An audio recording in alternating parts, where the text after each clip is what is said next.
Hi, we're here at WaxPrint Fest 2019, and as you can see, I am inside an Afrochella food truck.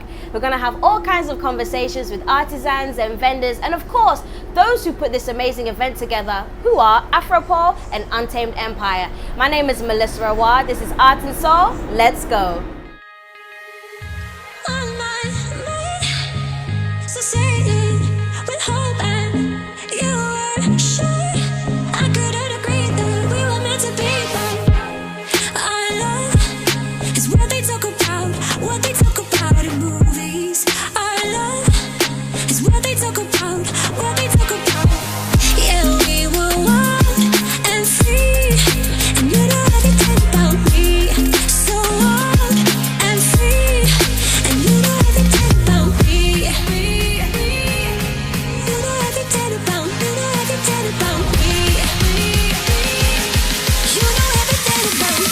I'm super excited because it's my first time going inside a food truck, and I get to go inside an Afrochella food truck at that. So join me, I'm going to talk to Kenny, and we're going to talk all things food at a festival.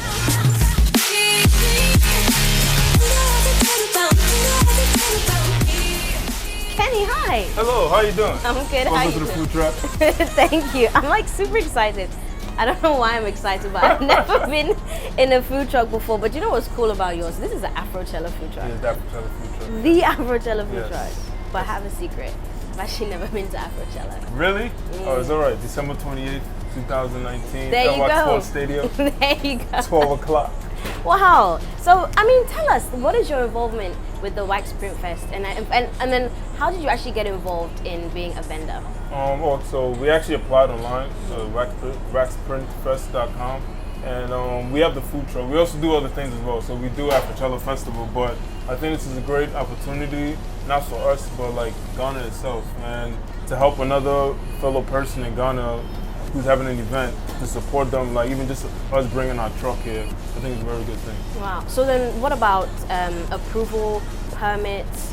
Oh, for that's a big headache. But like with the food truck, you need FDA permit, Standard Board Authority, and the different locations that you go to. Like good example, you need the AMA permit, Lancontana, LEDMA. There's a whole bunch of different permits you need, but you need it to be approved before you could actually operate. So it's a long process, but I think once you go through it, each year is renewable. So So once you go through the whole thing, you understand it better. Yeah. So it's not about just getting a food truck or a mobile space. You literally have to go through so many steps. Oh yeah, definitely. Even before you get it here, you have to get it cleared from the port and all that stuff. So it's a long process, but after a while, it's okay. Like what I've learned and what we have learned, because there's other partners as well too. What we learned is if anybody else wants to bring a food truck, we also encourage them like bring it as well, because competition is always good. Oh, okay. Competition is good. Keeps you on your toes. There you go. But we have the best burgers in Ghana, guarantee. If you eat it by the truck and you don't like, we triple your money. Are you serious? I'm dead serious. Oh wow! Check Check that out. Okay. So we've talked about what you need to be able to operate a food truck. But what's the most fun or your favorite part about doing festivals or concerts or just being in a space where people can come? The people. The people? Yeah, the people and the networking, because like today, like while I was here since the morning and whatnot, like I met a lot of different people, and a lot of people have the same visions and same ideas too, but we all like narrow into different ways. So it's really all about the people. Like if the people, like for us here today, if all the people are buying our burgers and chicken wings are happy, it makes us happy. We'll come back tomorrow. But like from the festival angle, if your customers, again, if they're happy, it's good as well too. So like customer service and whatnot. So it's all about the people. How would you rate your customer service though, from 1 to 10? 100. Not even 10, 100. Because without the people, you'd have nothing. So like with us, a good example, if somebody's waiting, if it take long, and you order just fries, we'll give you some chicken to add to it. If you just wait and try the chicken, why not? Like, it's about the people, because if it's not always about making money. It's not about the money, it's about the people. So like, if I give you a piece of chicken and you like it, now you're gonna tell your friend next time. So I just made that money back from that free piece of chicken. There you go. It's not just about money, now. Longevity. The advertising and the promotion comes with it. 100%. But did you grow up in Ghana? No, I didn't. I moved to Ghana 5 years ago. Wow. Yeah. How was the transition? So like, did you learn about catering and everything outside before you came here? Yeah, I know how to cook.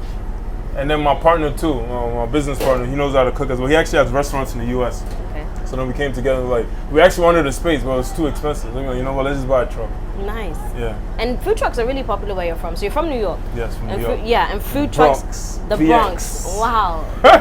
It's way over there. No, I love New York, and that's one of my favorite things is the fact that there's so much accessibility to food vendors, to different types of food because it's such a melting pot. Yes. So how did you bring that influence and infuse it with the Ghanaian culture? Because you are Ghanaian. Yes, 100%. Yeah, 100%. Yeah, 100%. So how did you fuse the two? It was hard at first because I remember when we first started with the burgers and everyone's like, why don't you just make, how do you say it in Chi? I'm like, we don't want that. Even when we first opened, some guy came like, oh, how much is the fufu? I'm like, there's no fufu. It's just like, So it was hard at first, but I think if you focus and if you know what you want, you can go for it. Because now we have the best burgers in Ghana, I'm telling you. I love the confidence. No, I'm telling you. Seriously. But I'm yet to try. I believe you. We're going to give you a sample. We're going to give you a sample, give the crew a sample, let them try it as well too, yeah. Do you have a secret ingredient?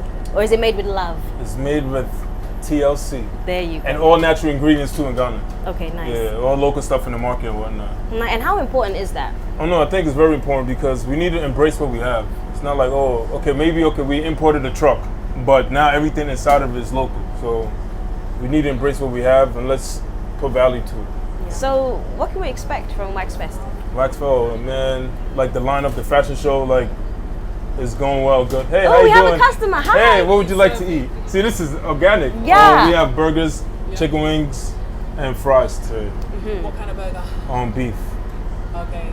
Organic beef. Organic beef. Yes, it is, and it's halal as well too. Halal. Yeah. I'm not Muslim. So No, I'm just and culture and all that. You know, you throw all that inside. Okay. Okay. Can I have a burger? Okay, sure. One burger. Yes, please. I said, what about your Fries. friend? And fries as well. All right, Yeah, sure, no of course problem. it's Okay. Yeah. Yeah, we were wild and free, and you know everything about me. So wild and free. Okay, I think I should leave Kenny to do what he does best. You don't want to miss out. This is WaxPrint Fest 2019. Don't go anywhere. You know everything. All right, guys, so I'm here with Aouad, who is a composer and a filmmaker, amongst other things. So you're not actually from Ghana, but you're loving Ghana because you have produced and filmed a film here, right? Yeah. Talk to us about it. Parts of it. So I produced a film called WaxPrint. One fabric, 4 continents, 200 years of history, tracing the epic history of WaxPrint textiles. Wow. Yeah. But what drew you to Ghana? Because you're Nigerian. Yes. So what drew you to Ghana specifically? Well, I did shoot some of it in Nigeria as well, with my grandma. And Ghana because there's a lot of indigenous textiles here, like kente. And it was nice to get that perspective of the indigenous textiles versus the international imported textiles. Okay. Yeah. And you've seen the big difference? Oh, a massive difference. Wow. Speaking to people like Global Mamas who make their own batik here in Ghana, competing with the Chinese counterfeits that are flooding the market. So it's been a very vast experience. Right. So can you give us maybe a bit of a comparison about Nigeria, how they're doing as far as integrating or fusing different cultures, maybe like the international market when it comes to textiles, when it comes to prints versus Ghana? Is there something that we need to learn? Is there something maybe we're doing that's a bit more advanced? What have you found out? I have to say, between Ghana and Nigeria, they're both very innovative when it comes to fashion and textiles. So obviously, each country has their own swag. Yeah. I'm not going into. I don't want to start no beef. It's okay. About whose swag. You know what I mean? I don't know. Did you say? Oh, okay. I see you. Cut that out. Yeah. But no, I mean Nigerians and Ghanaians have swag, and they are interpreting their textiles in new ways. We're seeing kente printed onto things, put into like ties, men's ties, bow ties, braces, so many things. So I think they're both innovative in their own way. Yeah. And speaking of innovation, where do you want to see us as a whole, like the continent? Where do you want to see us in maybe the next 3-5 years? I want us to reclaim our own indigenous textiles. I want us to make them premium. I want us to see our own textiles as premium. rather than seeing imported textiles as premium. Right. And I want us to champion it. I want us to own the means of production. I want us to own the designs, the intellectual property, because that's where the money is made in capitalistic societies. And I want to see us building whole industries that employ and empower communities in Africa through our own indigenous textiles that were given to us by our ancestors over millennia. Let me pick your brain. What are you expecting from WaxPrint Fest 2019? Oh, Other man. than, of course, your show. My film. Yeah. Actually, the film it's there. It's going to do its thing. But I think I'm really excited about all the vendors. I have a massive shopping list of stuff I want to buy from different people. I've already bought one piece of fabric from shop Afro Threads. So I'm just excited to meet the vendors, make contact, meeting people like yourself, and this amazing crew here. Do you know what I mean? So yeah, just make contacts and have a good time, enjoy the sun, eat loads of fufu That's and it. light soup What do you call it? and in Nigeria? kelewele, Is it pounded yam? pounded yam. What's the difference? I grew up around Nigerians, but I don't think I've had pounded yam before. I don't know. I kind of feel like fufu and pounded yam are the same thing. It's just they pound it in that big. Just pounded yam. Hey. That's what. Have you ever tried? I have. I haven't. failed miserably. No, I did the powder and I failed. You did the powder. And I failed. Well, you didn't do the pounded. And I failed. It was like an hour. It was very embarrassing, guys. But you guys have seen me try and cook on this show before, and yeah, I mean, I can cook, just depends on what. But no, fantastic. What about your social media handles? Oh, so my film is at WaxPrint Film on all of them. Okay. And then my name, Aouad Obinyan, on Twitter and Instagram. Okay, Yeah. fantastic. Twitter, Instagram, no Facebook? No, Facebook. Fantastic, absolutely. Well, I want to say thank you, and we wish you all the best. Thank you, Melissa. Yeah, and so check out, so one more time, the name of your film, WaxPrint. WaxPrint. One fabric, 4 continents, 200 years of history. Fantastic. You have to check it out, guys. It's going to be spectacular, educational, informative, and of course, you have the lady right here who is going to be giving you all you need to know about your indigenous fabrics and textiles and much more. We'll be right back.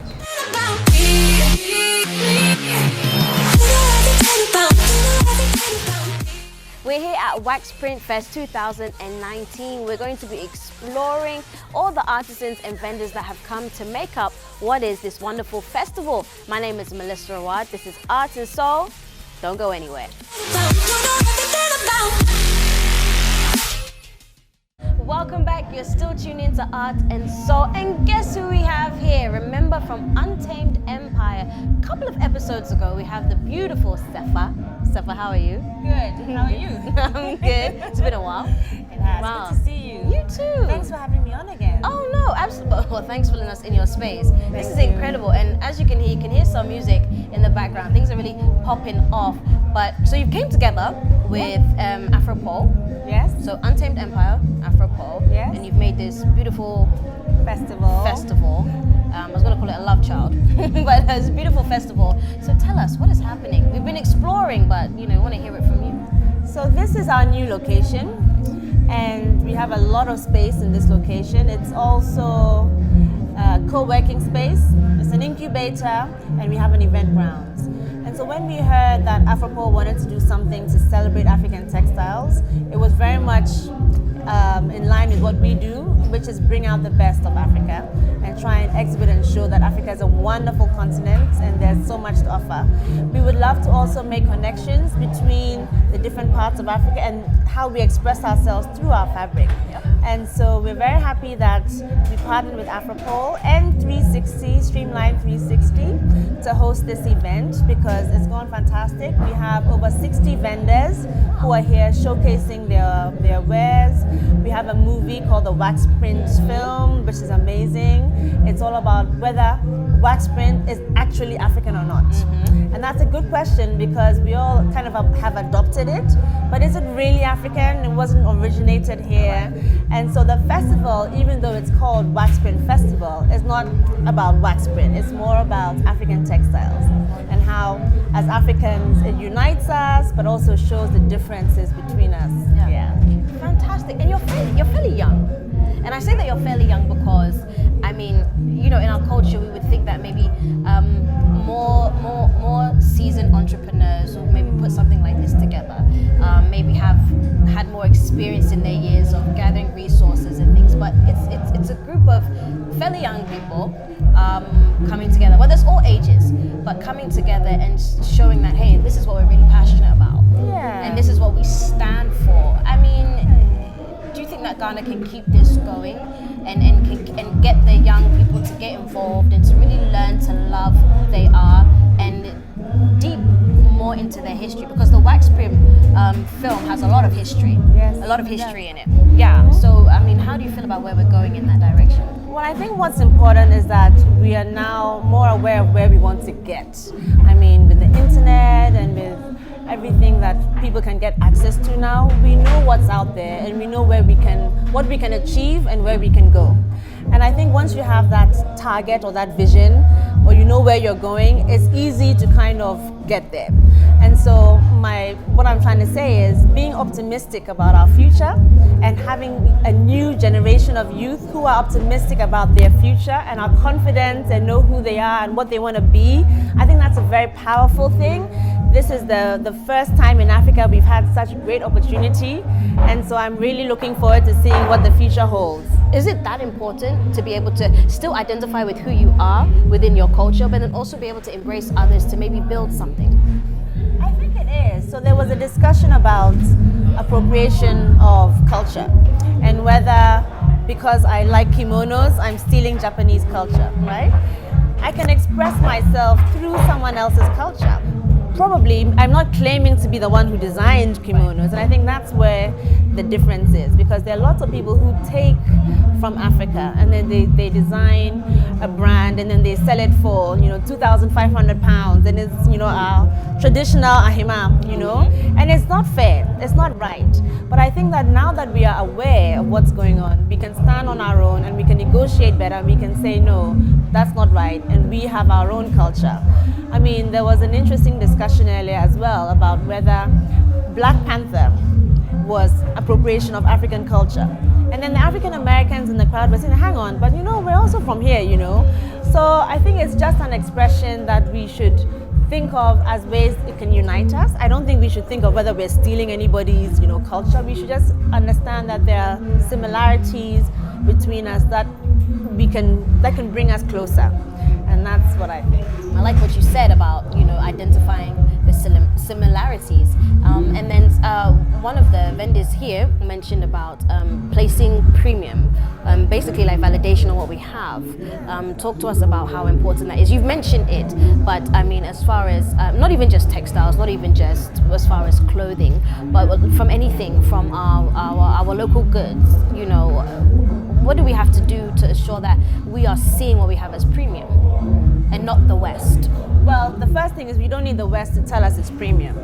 Because what is luxury? What is a luxury good?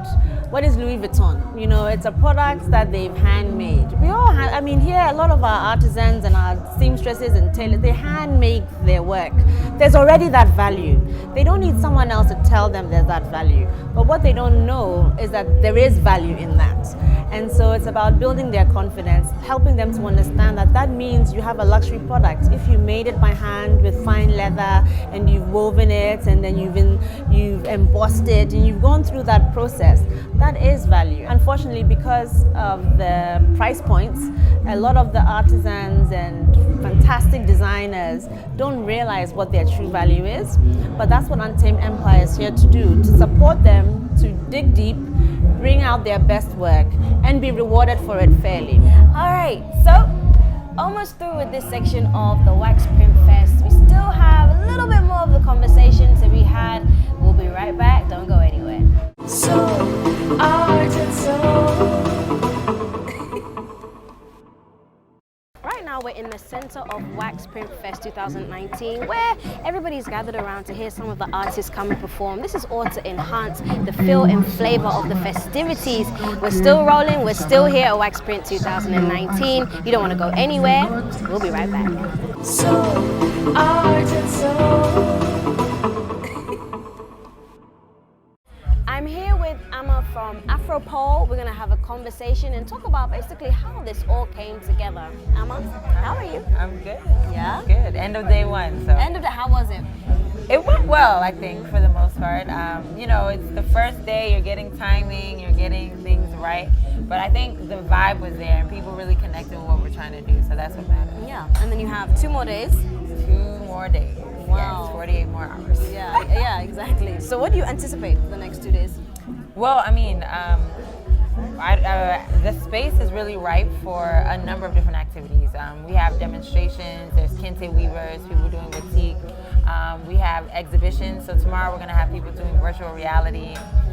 We have art exhibitions, photo exhibitions. This is an art installation from a crowd.alt of Chalewate fame. So I mean, I expect that people will come in and be really shocked kind of about like what is happening, what is the space, we didn't really get it. But then by the end of their time, they get it. And that's what we're looking to see. Right. Okay. And so you came together with Streamline 360, Yes. Untamed Empire. Yes. So where did this idea come from? So I consider myself a cultural innovator. I'm really interested in how we add value to our cultural relics and how we gain economic value from the things that come from our minds and our hands. And so for me, textiles was something that was very on topic right now, right? We have a lot of controversy. What is African print? Is it really African? And so there was a film actually that came out, WaxPrint film. And that film, watching the trailer, I was like, oh my goodness, we need to have this in Ghana. So I reached out to the filmmaker, and she was like, yeah, I'd love to come out. And so at first it was just gonna be a film screening. But then, you know, in exploring with my friends and just talking, I was like, no, people don't need to just come, watch the movie, have a discussion. They need to really be immersed in a cultural moment, right? They need to really feel like, wow, it is beautiful to be Ghanaian, to be African. It's beautiful to think about what we've done, but more importantly, what we can do. And so we hope that the space is something that allows you to see what is possible, right? That's why we have virtual reality. That's why we have people from CSIR coming in to show how they're using silk or like locally created silk to incorporate into kente. Because then hopefully that spurs someone to think like, why haven't we used silk, right? Like what other textile innovations could we be adding to our batik, to our prints, to make it really ours and to make it modern, to make it breathable, to make it reflect who we're becoming as people. You've talked about the purpose of WaxPrint Fest, but just give us just a few things you want every person who walks through the gate to take with them. So for me with Afropole, we strive for our events to be experiences, and these experiences to have 3 specific things. Number 1, meet new people. The only way that we evolve as a people, the only way we grow, the only way we innovate, the only way we become better is if we engage with dynamic and diverse crowds. And people, when they think of diversity, they think black, white, or race. No. In Ghana, we have ethnic diversity. We have religious diversity. We have, honestly, skin diversity, right? Because there are some people who are very intimidated around light-skinned people, as in like, oh, she's, you know. It's a whole conversation. It's a whole conversation. So getting outside of your space and being placed, you know, 2 of the exhibits have conversation points. Literally find a way to sit on those chairs with someone you don't know and talk about what's around you. What is this artwork saying to you? What is the meaning of that? So the first thing is definitely connecting with people. The second thing is new ideas. So we really value innovation. And I would hope that somebody who comes on this space looks at something and says, I didn't think that this was possible, but now that it is, what other things are possible? And the last thing, you know, after you've met someone new, after you've had a new idea, is that you experience something new. And so our events are meant to be multi-sensory. So eyes, ears, mouth, nose, everything has to be activated. Everything. And so we hope that when you come here, you will try something that you've never tried for the first time. Maybe it's virtual reality. Maybe it's quick stitch. Maybe it's a conversation that you're having through the panel. But step outside of yourself. Because if we don't do that, you know, we're not going to be able to move with the rest of the world. And honestly, not even move, lead in what the world is doing. And so that's what's important for me, and that's what I hope people get out of this experience. Up next, we're going to be talking with Streamline 360. Don't go anywhere.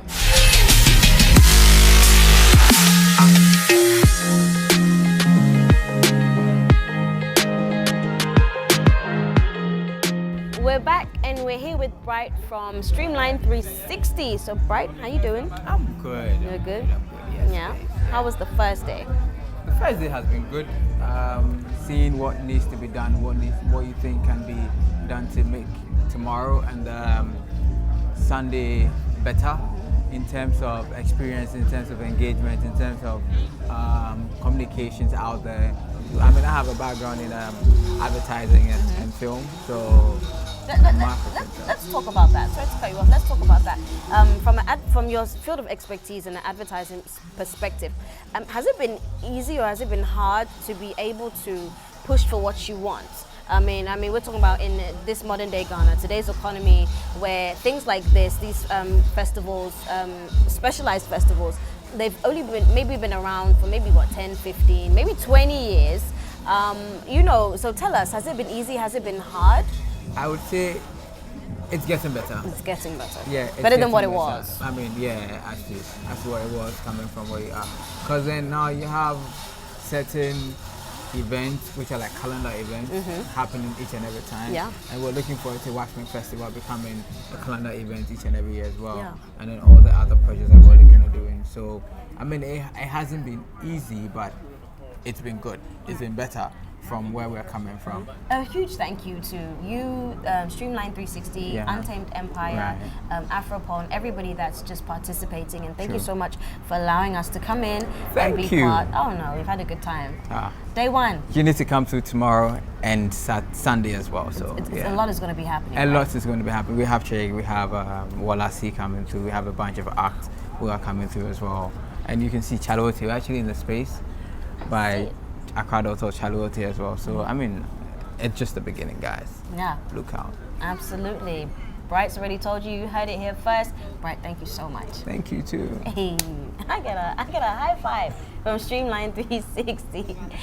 Guys, it has been another episode of Arts and Soul. So you've seen it here first. This is only day one. So you guys need to make sure that you are part of the next WaxPrint Fest. This is 2019 and hopefully many more to come. My name is Melissa Aouad. I'll see you next time. Bye.